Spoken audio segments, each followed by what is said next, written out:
Are you last in your life in what gets time and attention and energy? Today, we're going to be talking about how to make time for yourself as a busy working mom.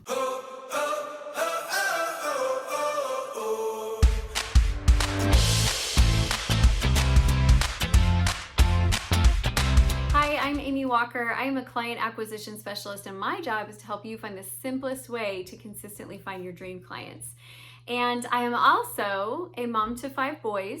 I have a son that just graduated, and then I have 2 in high school, and I have 2 in elementary school. And I run a business. My husband is the bishop of our congregation, so he pastors our congregation. We are really, really busy, and finding time for me can be a little bit challenging, especially when we look at this year, because I am also homeschooling my 2 youngest and balancing with my ones that are in high school, like, are they going to be distance learning? Are they at home? What are we doing right now? So it's really kind of a year that has a lot of strain. And I think it's time for us to have an honest conversation about what making time for yourself looks like, because I feel like a lot of the people that are preaching make time for yourself also don't have a lot of kids. I'm sorry to say it, but it is hard when you have a lot of kids to be able to balance working and, balance what you're doing to take care of you. So we're going to jump into this today.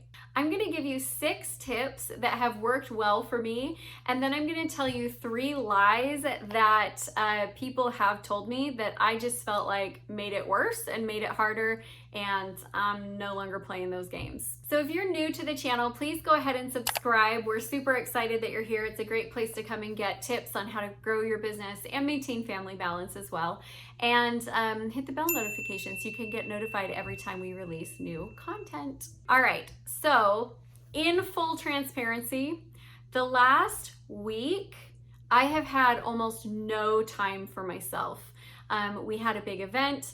We're launching some new marketing campaigns. I somehow got behind on my content production and didn't realize it, so I was scrambling in for content production. I had some extra webinars. I had really full client days, and I had almost no time for me, and I'm feeling it. And like last night, I just had to go, nope, this is not working for me anymore, and reclaim a little bit of me time, because otherwise me was going to end up tired, grumpy, and burnt out. And me might still be a little bit of those things, but I'm working on it. So it really is critical. And this is the number one underlying conversation that I want to have. Is I want you to understand that you are the MVP, the most valuable player in your sphere. And if you are not at your best, everything else around you drags. So for example, when I am tired, when I'm grumpy, when I'm burnt out, when I'm sick, nobody in my house is as happy, and the attitude is not as positive as when mom's in a good mood. When I'm not at my best in business, our sales can go down. When I am not at my best in my relationship with my husband, it affects how he shows up in the world and what he does. And so there are so many people and things, my clients, all these people that need me, that I owe it to all of them to show up at my best. And it is not selfish to make time for me, because I cannot show up at my best if I don't.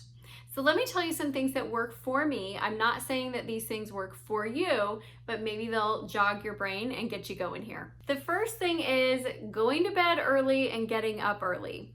The reason why this one works so well for me is because I'm a morning person, and so by nature, if I get up early, that's when my brain is the sharpest, and I actually like to have some time just to dedicate towards me before everybody else gets up and needs things. So that might be time where I'm working on creative projects, such as writing. That might be time where I'm journaling.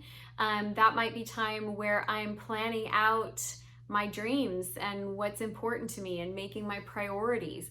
But it might be time where I'm doing prayer and journaling and meditation and reading scriptures. Like, what that time before anybody else needs anything from me is my gift to myself. So I can't do it when I burn the midnight oil. So if I'm up really, really late, I can't be up early the next day. So for me, creating that context where I can have a little bit of time in the morning. Now, If you're a night owl, yours might be up that you stay up a little bit later than everybody else, so you give yourself that gift of time. Whatever works for you, give yourself a gift of time when nobody else is needing anything from you, and use that as your time to just get yourself grounded and focused and clear on what you want. Second tip is I want you to plan days off, and I want you to put them on the calendar, and I want you to pick them out during the work week. So now, if you're working in a job, you don't have quite the same level of flexibility as an entrepreneur does, but you still have days off every year, and at least a couple of those should just be dedicated to you. Oftentimes, we save our days off for everything that everyone else needs, and we don't give ourselves what we need. So for example, in the month of December, it's always really important to me that I plan a day that's just my Amy day, because December is so intense. Otherwise, I am just exhausted by the time the holiday rolls around.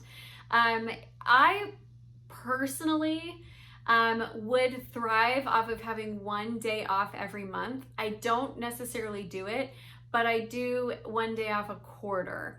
And so I'll take I just go play hooky with my husband, and we just jump in the car and we go drive to some new place we've never been. We go grab lunch somewhere we've never been. Maybe we go to a spa, but I try to plan that off so that I can just go and play.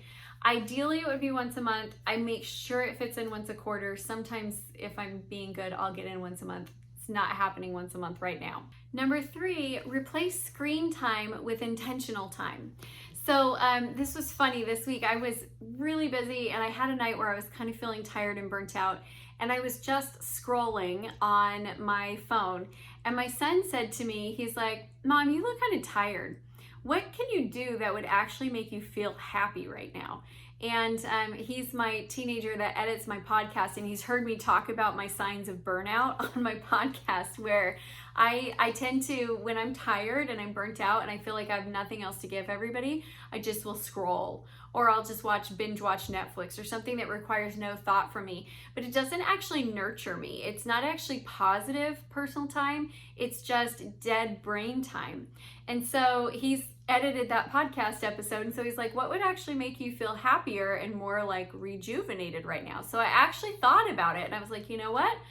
Let me listen to some great music, and let me do a little bit of reading. And so I turned on some really great music, and I got out a book, and I actually felt the next day like I had honored myself. I had given myself some meaningful, purposeful time, and I had more to give to everyone around me the next day. So when we have no time for us, sometimes what's happening is we are taking time for us, but it's just not good time. It's not dedicated time. It's not intentional time. The 4th thing that I want you to do is I want you to calendar your personal time. So being an entrepreneur who works from home, a lot of us this year have been working at home, in the office. Our schedules are kind of all over the place. It creates this space where you could be working at 10 p.m. at night. You could be working at 5 a.m. in the morning, and that work can kind of flow through the whole day. And the things that people need from you can kind of flow throughout the whole day. So you really need to dedicate what are the times when you are going to take your personal time. So for me, I block out about 45 minutes in the morning before people get up. And then I also I've started blocking out 30 minutes at lunch, so I can take a personal lunch and plug in, replenish. And then I also block out about an hour and a half in the evening. And those are my times when I'm not going to say yes to anything. Nope, I'm not going to do that with you. Nope, I'm not going to play that game with you. Nope, I'm not going to be on that webinar. No, I will not take a sales call. And so you just need to block out some personal time throughout the day. And it's funny because, to think about it, we're talking about, I don't know, under 2 hours, a little over 2 hours in the 24, and yet we feel so selfish taking it. I promise it is the best gift that you can give to everyone around you. Number 5, vocalize your needs. Guys, I live with a house full of boys, and nobody intuitively picks up on my needs, so I just have to say it. So if I am I really need extra hugs today, or I really need some extra words of encouragement, or I really need to take a break and have a day off, or I really need you guys to step up and help support me this week because I've got an extra busy time. We need to ask for the support that we need from the people around us. We cannot do it all alone, and it's not weakness, it's strategy to be able to ask for the support that you need so that you can offer the support that you need to give to others. That includes with your team at work too. Ask your team at work for the support that you need in order to be successful in the different projects and tasks that you've been given. Number 6, and this is the most important of all, make sure that your happiness is placed on equal priority with everyone else's happiness. I'm not saying that my happiness is higher than everyone's, I'm just saying it's equal with everyone's. I don't know where this idea came into play that being a good mother meant that you do everything last. You know, you sit down to the table last, you are the last one to go to bed, you're the last one to open your presents on Christmas Day, you're the last one to get what you want, everybody else gets first. No, equal, guys, equal. We all, like everybody in my house, their happiness is all very important to me, but my happiness is also important to me. And so if they're getting happiness at the expense of mine, that's not happiness. That's just selfishness. And I'm fostering and encouraging a culture where my children don't pay attention to the needs of their wife. I don't want that for my daughter-in-laws. So for me to actually vocalize what I need and to put my happiness on equal priority, guess what? I'm training an army of boys to be able to give and offer that to their wives in the future. It's really important. Make sure that you allow your happiness to be equal priority with everybody else's. I'm serious about that one. So let's talk about the 3 things that were just not accurate for me that I heard from a lot of people. So the idea that self-care is like physical maintenance, that does not work for me. So it doesn't matter to me if I get my hair done, I may still feel really depleted. I do love massages, but like going and getting my nails done and my toes painted, all of those things, they don't really work for me in terms of feeling fulfilled. And it's not where I like to spend my time and money. And I had some mentors a few years ago that were like adamant about this. You have to do physical maintenance in order for it to be self-care. It doesn't really work for me. It'd be much better for me to go spend a day on the lake on a paddleboard than it would be to spend a day at the salon.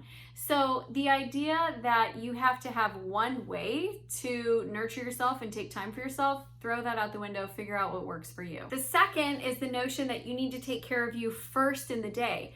That works for me right now, but let's be clear, when my kids were babies, that did not work for me. They had this like supersonic sense that as soon as my eyes opened, my babies who could be down the hall would wake up. The minute I woke up, they woke up. And so like I couldn't sneak out of bed and do stuff on my own. So my personal time was I would get everybody else ready, then I would go and I would take some personal time. And that's okay. It doesn't matter where it fits into the flow.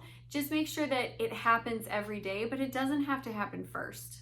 So the third thing that I had to let go of was the idea that strength meant I could keep going forever and ever and ever without replenishing.